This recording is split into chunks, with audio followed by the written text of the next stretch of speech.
মধ্যে আপনার প্রতিষ্ঠান এন্ট্রি হবে, সে নীতিমালাতে আপনাদের বেতন হবে। 18 নীতিমালাতে আপনাদের প্রতিষ্ঠান এন্ট্রি হবে, আর 25 নীতিমালাতে আপনাদের বেতন হবে। অতএব আপনাদের কোন পরিস্থিতি মাদ্রাসার একটি মাদ্রাসায় বাদ করবে না যদি আপনারা পুনরায় তথ্য দিতে পারেন। এই চিঠিতে হয়েছে সকল মাদ্রাসায় 1090 বা 1089 বা যারা সরকার থাকবে না, সকল মাদ্রাসার চিঠি হয়েছে। এই পুনঃপ্রতিষ্ঠান সকল মাদ্রাসার সকল শিক্ষকরা আপনারা আপনাদের অনেকে ফোন করে তারা দেখেছি তুমি আছে অনেক, কিন্তু অখণ্ড জমির কথা বলা হয়েছে, তার কারণে লেখা থেকে 15-20 মানে লেখাতে মাদ্রাসা আছে সেটা লেখা দিচ্ছে।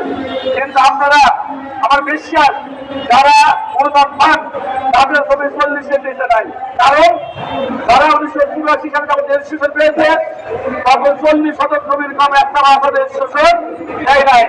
আপনাদের হয়তো জমি দলিল আছে কিন্তু রেকর্ড নাই বা খাজনা খারিজ নাই, ওদের কিছু দরকার নাই। আপনাদের ভোট জমি উল্লেখ করে দেবেন, যার যে পরিমাণ জমি আছে 40 লাখ 50 লাখ 100 লাখ তারপরে সব জমি থেকে দেবেন। এই ভোট আর করবেন না আপনারা। পাশাপাশি ছাত্র আমরা আজকে বুঝতে পারি নাই, আমাদের সব দিতে হবে। এটাও আপনারা যে মতো সংশোধন করে আগামী 15 দিনের মধ্যে চিঠি দিয়েছে আপনারা যে মতো শিক্ষক আছেন তারা বাড়িতে ফোন করে দিবেন যে তারা সব শিক্ষক যারা আছে আপনাদের খাতা এবং সমাজ ছাত্রদের যে কাগজ পল্লীদের ধারণা আছে সব দিয়ে দেবেন। খাজনা না করলে সমস্যা নাই, খাজনা না করলে আপনি যখন বিল্ডিং পাবেন তখন আপনাদের সমস্যা সমাধান হতে পারে, কিন্তু খাজনার জন্য করে এমপিও থেকে রাখবে না। বুঝতে পারছি যে আপনাদের খাজনার জন্য করে এমপিও থাকবে না। আপনাদের মাথার জন্য জমি আছে, ধান হোক দলিল হোক অর্থ হোক সকল জমি একত্রিত করবেন। এই পর্যায়ে অনুরোধ করবো আর এক নেতারা বলে গেছেন, আমার শিক্ষকরা বলে গেছেন যে সেটা যে আমাদের এইটা আছে মন্ত্রণালয় বসলাম ইতিমধ্যে আমাদের পুনঃপ্রতিষ্ঠার একটা চিঠি হয়েছে।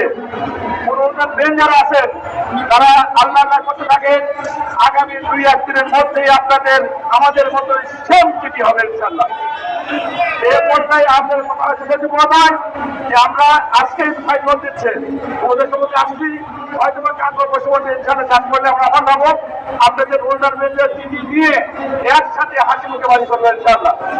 এই পর্যায়ে আপনারা সকলে আমাদের সাথে থাকবেন, কোনো উচ্ছেদ করবেন না।